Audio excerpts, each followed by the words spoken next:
नमस्कार फ्रेंड्स, जैसे आपको मालूम है आज सुबह कैबिनेट का मीटिंग हुआ था। हमारे साथ तोमर जी हैं, मिनिस्टर एग्रीकल्चर, जावड़ेकर साहब minister information broadcasting, mister Sanjay Agarwal ji secretary agriculture. तो मैं मंत्री जी से रिक्वेस्ट करूंगा कि वो कैबिनेट के डिसीजंस के बारे में हमें ब्रीफ करें। सर। प्रधानमंत्री नरेंद्र मोदी जी के अध्यक्षता में आज मंत्रिमंडल की बैठक हुई और महत्वपूर्ण फैसले हुए। सबसे पहला फैसला यह है कि प्रधानमंत्री गरीब कल्याण अन्न योजना जो है, प्रधानमंत्री गरीब कल्याण अन्न योजना के तहत पिछले 3 महीने अप्रैल, मई और जून में 81 करोड़ लोगों को प्रति व्यक्ति हर महीने 5 किलो अनाज, चावल या गेहूं, और एक परिवार को 1 किलो दाल, ये पिछले 3 महीने में लगातार फ्री मिला। जो 2 रुपये और 3 रुपये में अनाज मिलता है वो मिलता ही रहा कंसेशनल रेट में, लेकिन ये मुफ्त मिला। और इसका मतलब 3 महीने में हर प्रति व्यक्ति 15 किलो अनाज और 3 किलो परिवार को दाल, ये पिछले 3 महीने में मिला। प्रधानमंत्री जी ने घोषणा की कि इसका विस्तार करेंगे। आज उसको अमली जामा पहनाया है मंत्रिमंडल ने। जुलाई, अगस्त, सितंबर, अक्टूबर, नवंबर, 5 महीने अब ये योजना चालू रहेगी, जिसमें 5 किलो प्रति व्यक्ति 81 करोड़ लोगों को 5 किलो प्रति व्यक्ति मुफ्त अनाज मिलेगा और 5 किलो 5 महीने में पकड़ेंगे तो 5 किलो चना मिलेगा और 25 किलो अनाज मिलेगा। 25 किलो अनाज प्रति व्यक्ति मिलेगा, 5 किलो चना एक परिवार को मिलेगा। ये इसके लिए पहले जो 3 महीने का काम हुआ, इसके लिए 120 लाख टन, 1 करोड़ 20 लाख टन इतना ये अनाज दिया गया। अब जो बड़ी 5 महीने की योजना है तो 203 लाख टन, यानी 2 करोड़ 3 लाख टन इतना अनाज दिया जाएगा। और दाल पहले 4,60,000 टन दी गई, अब 9,70,000 टन चना दिया जाएगा। इस योजना का खर्चा 1,49,000 करोड़ रुपए है और ये पहली दफा इस योजना आजादी के बाद हो रही है कि 8 महीने 81 करोड़ लोगों को मुफ्त राशन मिल। इतनी बड़ी योजना दुनिया में किसी भी देश की नहीं है और ये योजना बेहद लोकप्रिय हुई क्योंकि जितना गया इसमें गरीब वर्ग भी है, निम्न मध्यम वर्ग है, रोजंदारी पर काम करने वाले लोग हैं, स्वयं रोजगार जिनका है वो सब लोग हैं। तो ऐसे सभी लोगों को ये लाभ मिला है। और जो प्रवासी मजदूर है, प्रवासी मजदूरों को भी, क्योंकि उनके राशन कार्ड उनके पास नहीं होते या वो अपने घर से, फैमिली से दूर है, तो उनके लिए भी 5-5 किलो अनाज का घोषणा किया था और इसमें 64 लाख टन इतना अनाज दिया गया, 8 लाख मीट्रिक टन दिया गया। और ये अगस्त तक अब मिलता रहेगा। जिनको नहीं मिला है या जो लोग वापस आए उनको यह अगस्त तक मिलता रहेगा। So friends, in the biggest scheme of helping the needy, Prime Minister announced this Garib Kalyan Anna Yojana, and in this scheme 81 crore people are given free ration for 8 months now, from April to November. It was never done, unprecedented, and it cost Exchequer 1,49,000 crore rupees, and in which every month each person got 5 kilo of food grain, and also every family received 1 kg of dal, and now it will receive 1 kg of chana. And even the migrant laborers were also included at the latter stage, and they have also got ration, free ration. Now those who have returned will also continue to get, because where they are now, they are already getting free ration. If they return and come, they will also get free ration. दूसरे एक महत्वपूर्ण निर्णय में जो उज्ज्वला के gas लेने वाली 7 करोड़ 40 लाख महिलाएं हैं, उन 7 लाख 40 करोड़ लोगों को 3 सिलेंडर फ्री देने का ऐलान किया था। लेकिन आपको पता है, हर महीने 1 सिलेंडर सबको लगता ही है, ऐसा नहीं। इसलिए पहला सिलेंडर तुरंत लोगों ने लिया, अनेक लोगों ने दूसरा भी लिया, लेकिन तीसरा तुरंत 3 महीने का पीरियड में नहीं लगा है। तो अब सितंबर के अंत तक ये 3 सिलेंडर जो जून में खत्म होने वाले थे, उसके जगह वो सितंबर तक उसको अवधि बढ़ा दी गई है, ताकि उनको मिले। इसके लिए 13,500 करोड़ रुपए खर्च आएगा। सरकार ने और एक कार्यक्रम किया था, उसका भी विस्तार किया है कि जो छोटे व्यवसाय है, जहां 100 लोग हैं, 100 से भी कम लोग हैं, और जिनके पास उसमें से 90% लोग 15,000 से कम तनख्वाह वाले हैं, से कर्मचारियों की हर महीने जो 12% प्रोविडेंट फंड जाता है, वो सरकार ने भरा।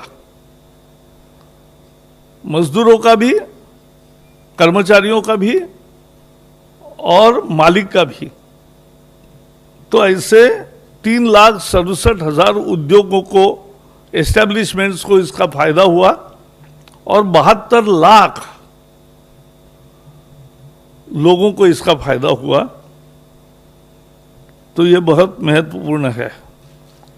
इसके लिए 4,760 करोड़ पहले हुए, वो मार्च अप्रैल मई में हुआ, और अब जून जुलाई अगस्त और 3 महीने इसका फायदा लोगों को और छोटे एस्टेब्लिशमेंट्स को मिलता रहेगा, जहां 100 से लोग कम है। 15,000 तक की जिसको तनख्वाह है, उसका प्रोविडेंट फंड सरकार भरेगी, और उसके एवज में मालिक का भी हिस्सा, अंशदान सरकार ही करेगी। तो मजदूरों के हितों में उनके हाथ में 12% तनख्वाह ज्यादा आया, और मालिक के भी 12% बचे। तो इसका फायदा हुआ है। एक चौथे निर्णय के अनुसार प्रधानमंत्री आवास योजना में, जैसे आपको पता है, शहरों में कुछ घर बन के तैयार है। अन्य योजनाओं में 107 शहरों में 1,08,000 छोटे मकान, यानी 1 बेडरूम किचन, इतने फ्लैट्स तैयार है। इन फ्लैट्स को प्रवासी मजदूरों को किराए पर देने का फैसला किया है और अभी 1,08,000 तैयार है 107 शहरों में, यानी एवरेज पकड़ोगे तो 1,000 हर शहर में है। वहां की कॉरपोरेशन किराए पर देगी और दूसरा भी उसका हिस्सा है कि किसी की व्यक्तिगत जमीन है या कॉरपोरेशन अपनी जमीन पर कुछ करना चाहता है, सरकार अपनी जमीन पर करना चाहती है, तो यह आवास योजना चलेगी और उसके लिए 50% FSI या FIR कहते हैं अलग अलग शहरों में, तो फ्लोर स्पेस इंडेक्स कहीं 1 होता है, कहीं 2 होते हैं, कहीं 3 होता है, वो 50% ज्यादा मिलेगा। कल्पना यह है कि लाखों घर बने और पहले चरण में और 1,15,000 घर ऐसे बनेंगे जो 1 बेडरूम किचन होंगे और उसके साथ साथ पहली दफा 6-6 लोगों के लिए डॉर्मेटरी भी बनेगी। आपको मालूम है अनेक कर्मचारी, अनेक मजदूर एक रूम में 8-8, 10-10 मजदूर रहते हैं, उसके जगह 3 पायदान पर उनको ठीक रहने की व्यवस्था हो तो ये डॉर्मेटरीज भी बनेंगे और ये भी 1,35,000 लोगों को अकोमोडेट करेगा। तो कुल मिला के आज की योजना है वो लगभग 4 लाख के आसपास लोगों की व्यवस्था करेगी, 3.5 लाख लोगों की। लेकिन ये स्कीम लगातार चलती रहेगी, ये बढ़ती रहेगी और इसमें 25 साल की ये एक तरह से उसको किराए पर मिलता रहेगा और मजदूर बदलेंगे तो भी किराया का नाम नया आएगा। तो ये काम पर जो मजदूर आते हैं, ये एक व्यवस्था, किराए पर मकान नहीं मिलता था, सस्ता नहीं मिलता था, अब सस्ता मकान मिलेगा। एक और महत्वपूर्ण फैसले में भारत की जनरल इंश्योरेंस कंपनीज 3 पहले से है, सरकारी है, national insurance company, oriental insurance company, united insurance company. इनमें सरकार 12,750 करोड़ रुपए का निवेश करेगी। This is a programme of recapitalisation of these insurance companies so that they become more stable. एक स्थिरता और मजबूती आए, इसके लिए ये 3 कंपनियों को निवेश उसमें, यानी उनको जो कैपिटल है उसकी रिकैपिटलाइजेशन की योजना में उनको मदद मिलेगी। अंत में आज मेरे साथ तोमर जी है, क्योंकि कृषि क्षेत्र के लिए इस आत्मनिर्भर भारत के पैकेज में बहुत बड़ा हिस्सा है और आज जिसका कैबिनेट ने फैसला किया वो 1 लाख करोड़ का इंफ्रास्ट्रक्चर है और उसमें कर्जा भी है, मोरेटोरियम भी है और इंटरेस्ट सबवेंशन भी है। इसके डिटेल्स अब तोमर जी बताएंगे, मैं उनको दरखास्त करता हूं।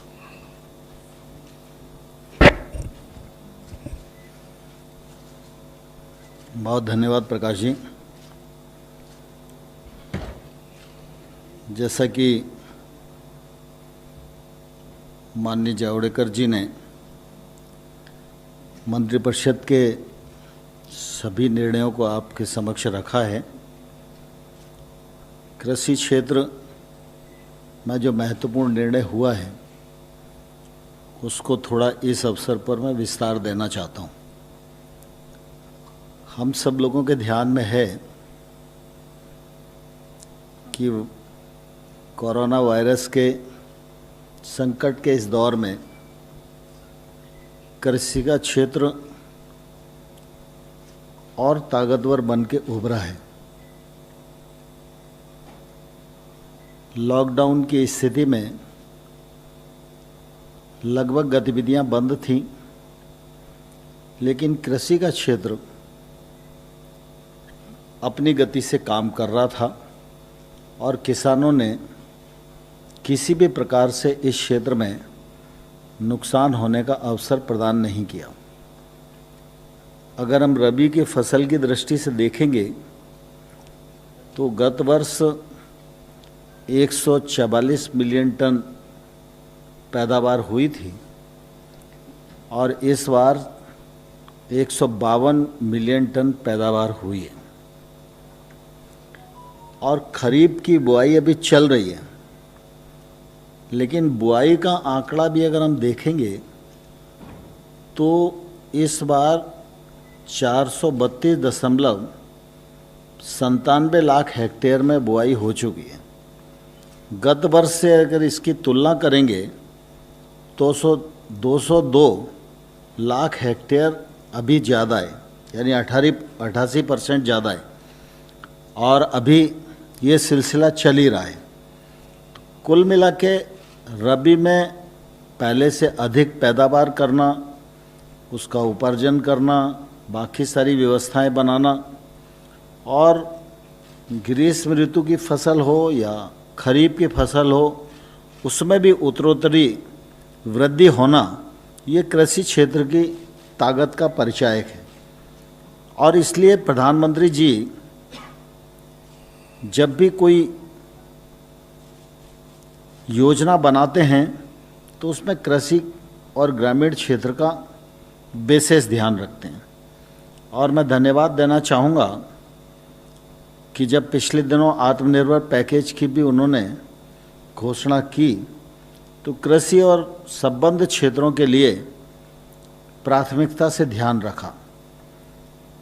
आत्मनिर्भर पैकेज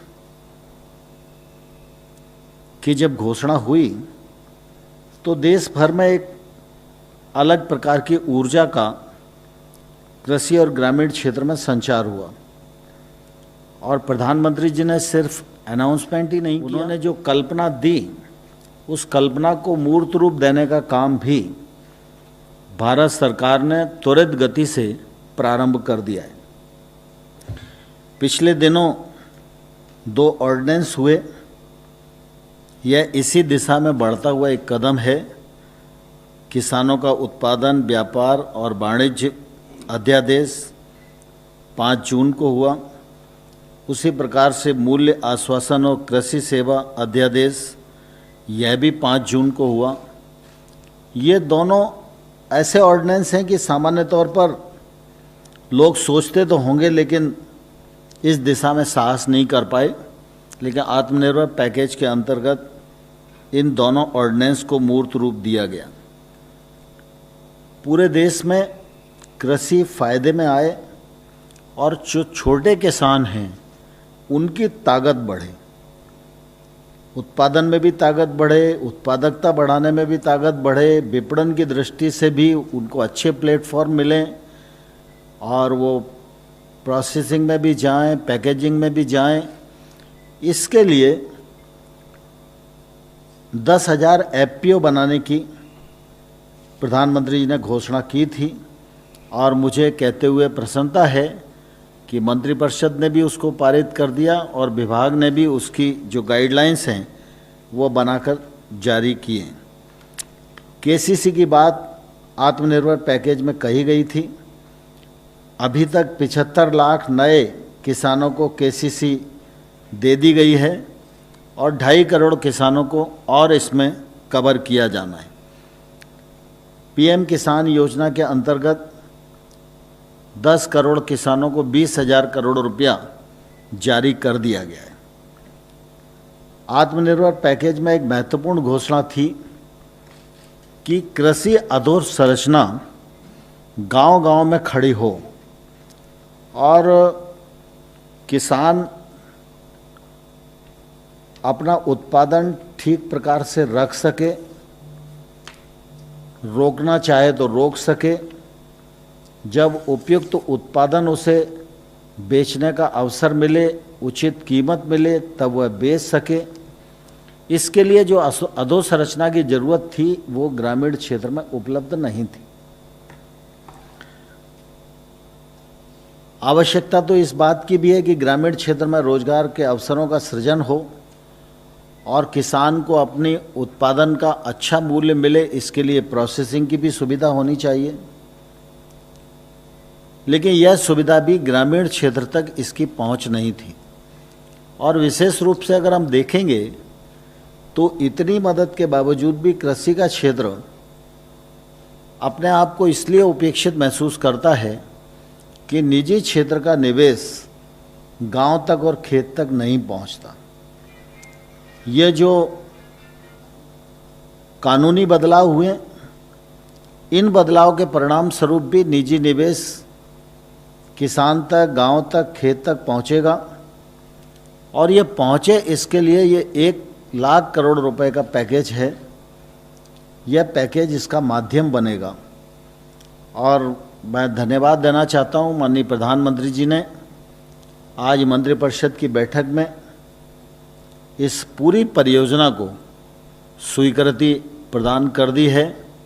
यह योजना भारत के कृषि क्षेत्र में आमूलचूल बदलाव लाने में सहायक होगी। इस परियोजना में 1,00,000 करोड़ के ऋण बैंक, वित्तीय संस्थाएं द्वारा cooperative society, FPO, SHG, startup, कृषि उद्यमी या राज्य सरकारों के और अन्य एजेंसियां द्वारा प्रायोजित पीपीपी प्रोजेक्ट दिए जाएंगे। इनमें 2 करोड़ रुपए की ऋण की उपलब्धता होगी, लेकिन 2 करोड़ से अधिक भी बड़े प्रोजेक्ट बनाए जा सकते हैं। लेकिन 2 करोड़ तक के प्रोजेक्ट की क्रेडिट गारंटी और उस पर 3% ब्याज की अनुदान ये दी जाएगी। इसमें पूरी तरह पारदर्शिता रहे, इसके लिए ऑनलाइन प्लेटफॉर्म बनाए जाएंगे। योजना की अवधि 10 वर्ष होगी। इससे निजी निवेश को निश्चित रूप से प्रोत्साहन मिलेगा। और इसमें जो योजना है उसमें कोल्ड स्टोर है, कोल्ड चेन है, भंडारण है, साइलोज हैं, ग्रेडिंग और पैकेजिंग इकाइयां हैं, ई मार्केटिंग पॉइंट हैं, पकने वाले चैम्बर्स, वैक्सिंग प्लांट, ऐसे तमाम सारी योजनाओं को सम्मिलित किया गया है।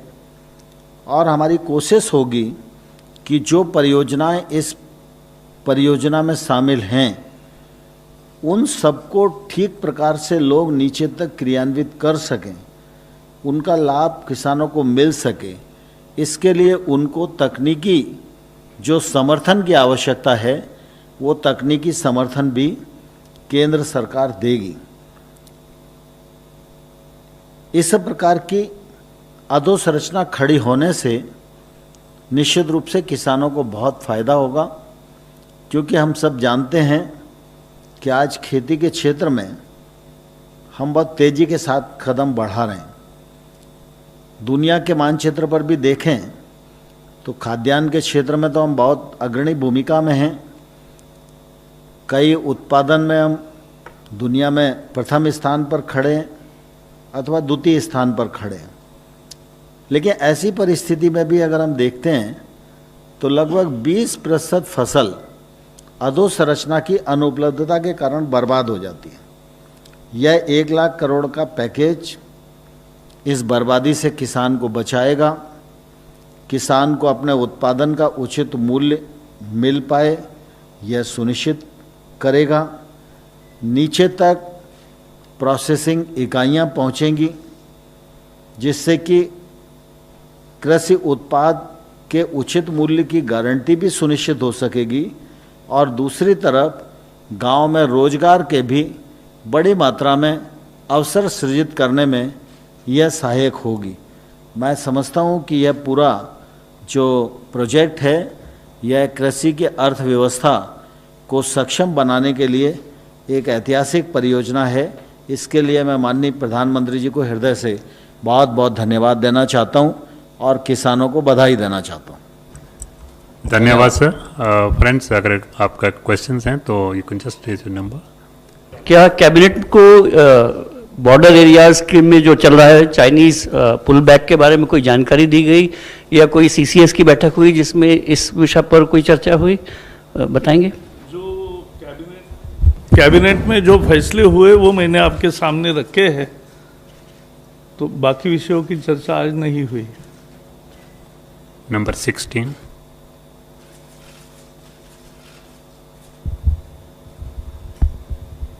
सर, मैं शैलेश यादव हूँ, ANI न्यूज़ एजेंसी से। सर, आपने जैसे प्राइम मिनिस्टर साहब ने ऐलान करा था कि हम जो मुफ्त 5 किलो का अनाज है वो हम अगस्त तक के लिए बढ़ा दे रहे हैं, नवंबर तक के लिए बढ़ा रहे हैं। उधर ममता बनर्जी जी बोल रही हैं कि हम जो है 100% फ्री राशन दे रहे हैं। तो क्या ये जो आपकी जो स्कीम अनाउंस हुई है वो बंगाल में भी लागू होगी? ये पूरे भारतवर्ष के लिए है। 81 करोड़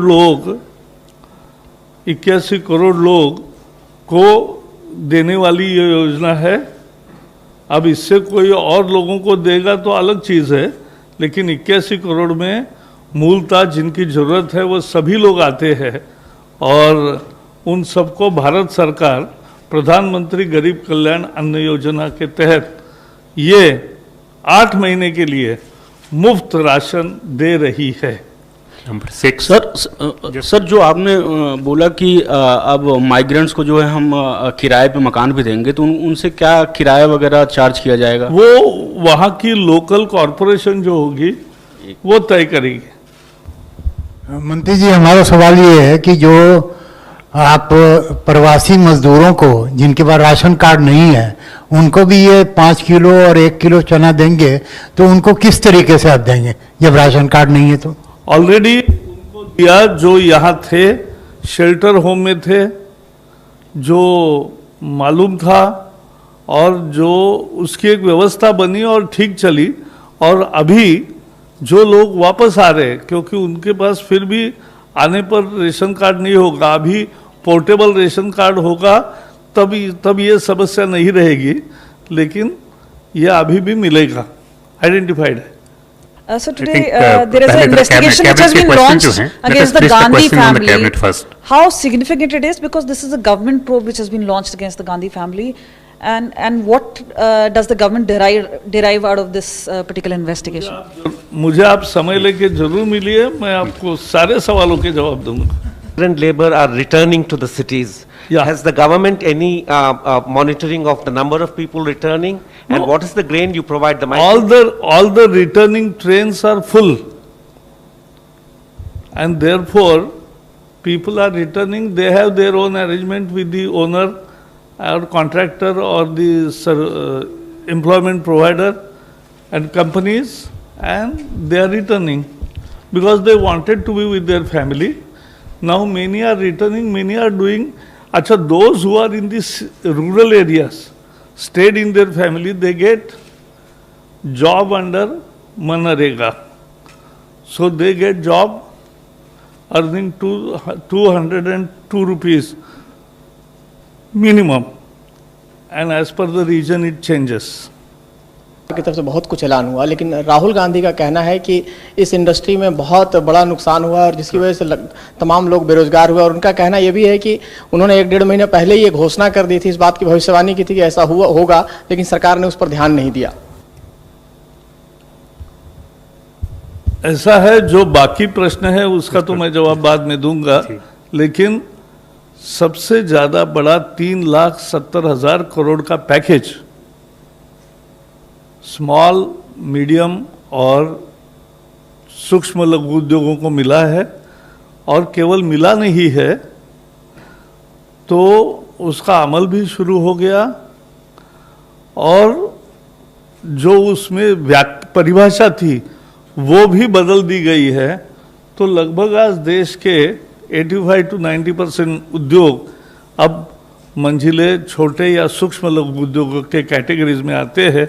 इतना बड़ा बदलाव करके संरक्षण दिया है। और आप लोगों ने एक नया टारगेट सेट किया है कि 75 लाख लोगों को मिल गया, 2.5 करोड़ लोगों को मिलेगा।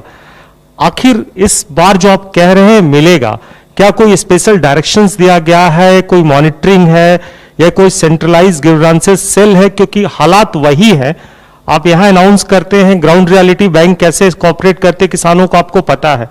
अगर आप कहिएगा तो स्पेसिफिक दर्जनों में आपको केस बता दूंगा कि 6-6 महीने से ज्यादा डिले है बैंक के पार्ट में। तो और दूसरी जो रूरल इंफ्रास्ट्रक्चर की बात है, बहुत सारी योजनाएं आपकी स्टेट से कनेक्ट होती हैं, स्टेट्स के तरफ से कोई मदद नहीं होती, किसान परेशान होता है, मजबूरी में वही पैसा बाहर से उठाना पड़ता है। तो खासकर केसीसी को लेके कोई मॉनिटरिंग आपके पास है, कोई सेंट्रलाइज सिस्टम है, या आपने गाइडलाइन में और स्पेसिफिक किया है कि अगर नहीं करते हैं तो बैंक पे पेनल्टी करेंगे, पनिशमेंट करेंगे, या कोई ऐसा आपके संज्ञान में ला सकता है जिसपे कुछ कार्रवाई की जा सके?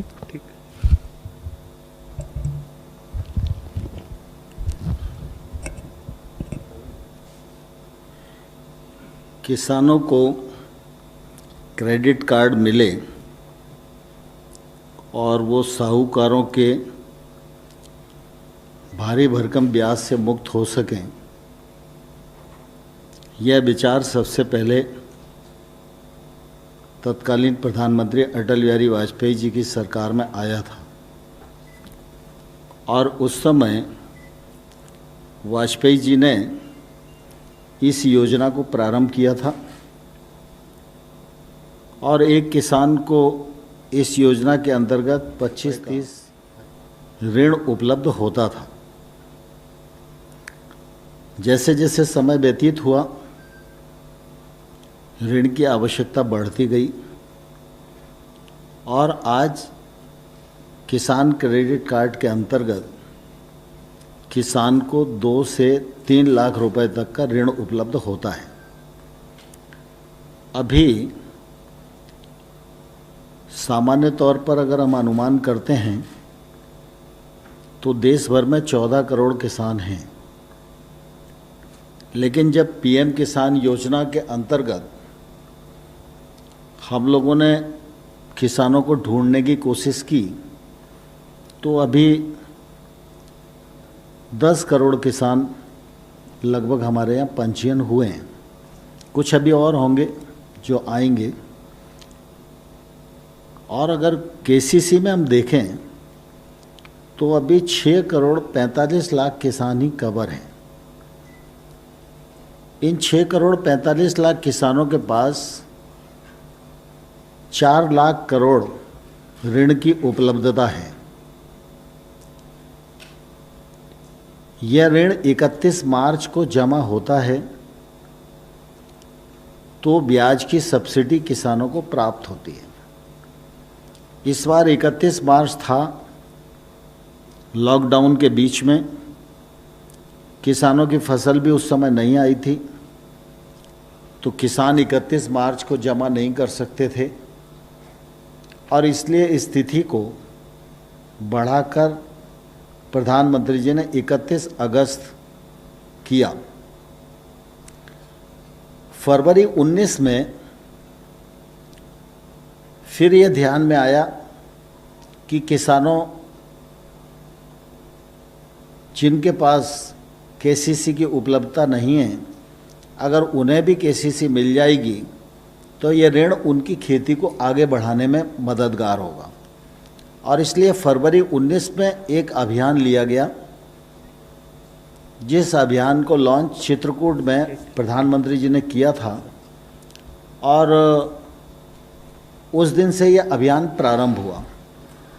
मैं अभी बीच में लॉकडाउन के अवसर पर भी 1-2 बार आप सब लोगों को मिला पत्रकार वार्ता के माध्यम से ही, लेकिन फरवरी जैसे ही बीती और वो अभियान कुछ आगे बढ़ता तो उस समय तक 75 लाख एप्लीकेशन आ गई थी लेकिन मात्र 22 लाख लोगों को ही ऋण उपलब्ध हो पाया था।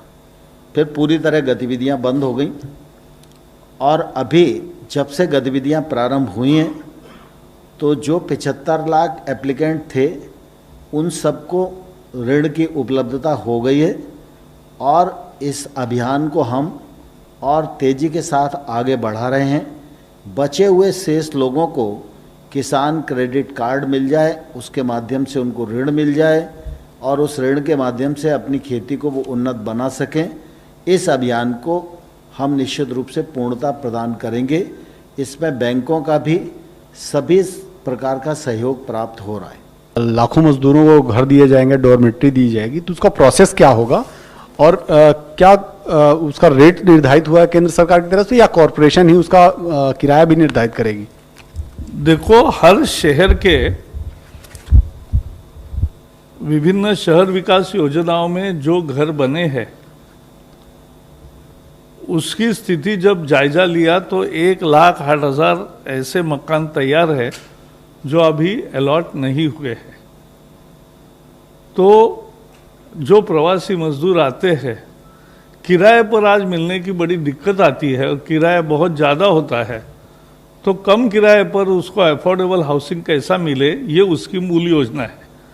और उसके लिए ये तो जो तैयार है उनके बात की, लेकिन जो तैयार नहीं है वहाँ सरकार ने एक बड़ा फैसला लिया है कि 50% ज़्यादा FAR देंगे, उससे बांधने वाले को प्रोत्साहन मिलेगा, क्योंकि उसने कुछ क्षेत्र FAR का तय किया तो उसको ज़्यादा मकान बनेंगे और वो मिलेंगे।